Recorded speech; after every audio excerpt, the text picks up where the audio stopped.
Direktorat Reserse Kriminal Umum Polda Lampung mengungkap dugaan tindak pidana perdagangan orang atau TPPO terhadap 24 wanita yang akan dijadikan pekerja migran ilegal ke Timur Tengah. Bagaimana kemudian kejahatan ini bisa terungkap? Kita tanyakan ke Kombes Pol Renol EP Huta Galung di Reskrimum Polda Lampung. Selamat malam Pak Renol. Selamat malam Mas Ferdi. Ya, baik. Selamat malam pemirsa CNN Indonesia.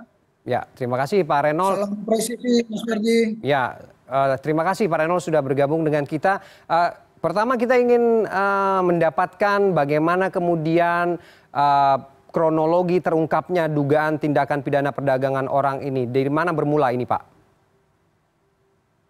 Baik Mas Ferdi. Untuk pengungkapan ini bermula dari adanya informasi masyarakat di hari Minggu tanggal 4 Juni yang lalu. Oke.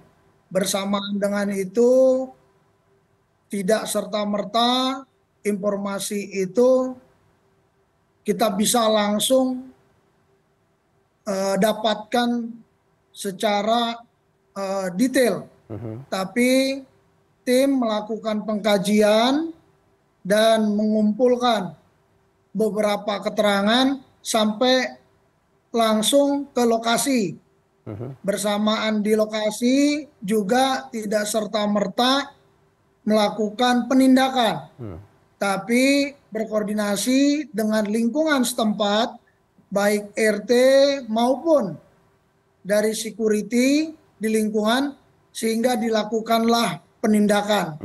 Karena informasi awalnya adanya dugaan kepada seorang pelaku yang memang bertujuan mengumpulkan beberapa orang dengan tujuan menjadikan pekerja migran dengan tujuan luar negeri. Oke. Namun pada saat penindakan itu ternyata benarlah di rumah penampungan di wilayah Raja Basa, wilayah hukum Polda Lampung, ternyata ada beberapa orang. Sehingga kita perlu melakukan klaster yang mana dugaan pelaku sesuai informasi awal dan yang mana korban. Sehingga semuanya kami lakukan pengamanan dan membawa ke kantor kepolisian daerah Lampung.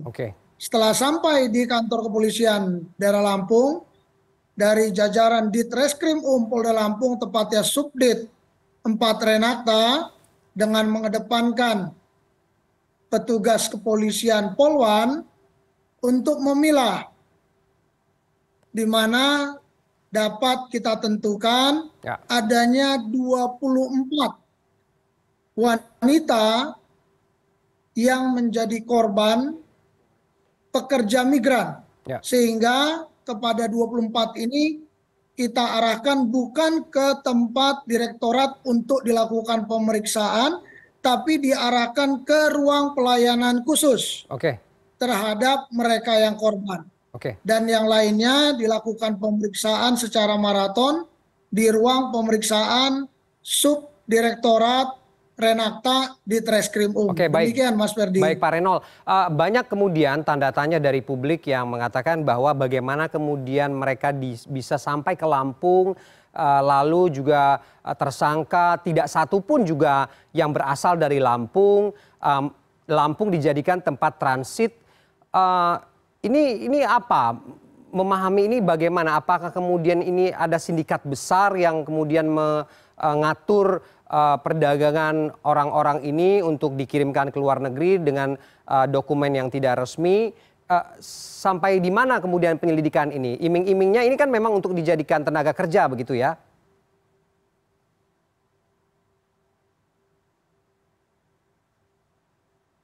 Agak terputus-putus Mas Ferdi. Ya. Bagaimana kemudian bisa orang-orang ini sampai di Lampung? Dikatakan Lampung menjadi tempat transit. Tersangka yang diamankan tidak satu pun berasal dari Lampung, atau jangan-jangan ini bagian dari sindikat besar yang kemungkinan juga terlibat antar negara dan baru temuan awal seperti ini. Bagaimana Anda merespon ini? Betul Mas Ferdi. Jadi ke-24 orang ini tidak serta-merta berangkat dari Provinsi Nusa Tenggara Barat. Tapi mereka ini dari beberapa kabupaten. Ada yang dari Lombok Tengah, Lombok Barat, Lombok Timur, Bima, Mataram, Dompu, dan mereka tidak sekaligus ataupun bersama-sama berangkat dengan tujuan dari Lombok menuju Jakarta. Di Jakarta pun mereka itu informasi berdasarkan pemeriksaan, kami masih melakukan pemeriksaan secara maraton kepada 24 orang ini untuk mendapatkan secara runtut keterangan yang ada dan detail karena memang berbeda-beda pemberangkatannya. Informasi dari hasil pemeriksaan setelah dari Jakarta mereka menuju wilayah Jawa Barat yang diketahui Bogor. Tapi mereka sendiri belum pernah tahu di mana itu wilayah Jawa Barat. Termasuk pergeseran dari Jawa Barat menuju Lampung. Di Lampung mereka tidak ketahui. Sampailah dengan adanya penindakan dari kepolisian, dari kita di Treskrim bahwasannya menyatakan diri kami polisi dari kepolisian Polda Lampung, mereka baru menyadari bahwasannya mereka berada di Lampung. Sehingga mereka itu sesungguhnya merasa terombang-ambing ataupun bingung, kami ini kok dibawa berpindah-pindah. Sehingga pada saat dengan adanya penindakan kami dan penyelamatan khususnya terhadap ke-24 korban ini, kami juga mengedepankan untuk melakukan pemeriksaan kesehatan terlebih dulu kepada 24 orang ini. Oke, baik. Demikian, Mas Ferdi. Ya, Pak Renol, artinya kemudian bisa dikatakan bahwa ini cukup terorganisir ya, dari Jawa Barat, dari daerah masing-masing ke daerah di Jawa Barat, lalu kemudian ke Lampung. Artinya ada beberapa orang yang mungkin juga sudah mengatur mobilisasi mereka ini. Selanjutnya mereka akan dibawa kemana dan kerugian mereka itu apa saja sebenarnya?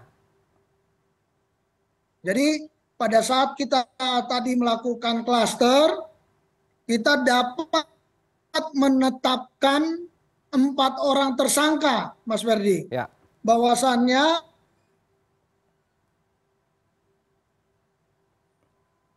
ya, silakan Pak Renol. Ya. 4 orang itu juga mempunyai peran masing-masing. 4 orang itu yaitu saudara DW dengan umur 29 tahun, tinggal di Bekasi. Beliau selaku pengkoordinir perekrut menuju Jakarta bahkan sampai ke Lampung. Begitu juga yang membiayai keberangkatan ke-24 calon pekerja migran ini. Yang kedua, atas nama IT, umur 25, tinggal di Depok, beliaulah yang membantu dan mengawal perjalanan dari Bogor sampai dengan Bandar Lampung. Dan sudah membantu membuatkan visa dengan tujuan negara Timur Tengah. Dan saudara AR, umur 50 tahun, tinggal di Jakarta Timur, yang bertugas atau berperan memberikan dukungan logistik konsumsi kepada 24 orang pekerja migran ini dan mengawasi agar tidak kabur. Ini perempuan, Mas Ferdi, dan yang menerima syarat dokumen untuk pekerja migran serta mengkoordinir kebutuhan dari para korban tersebut.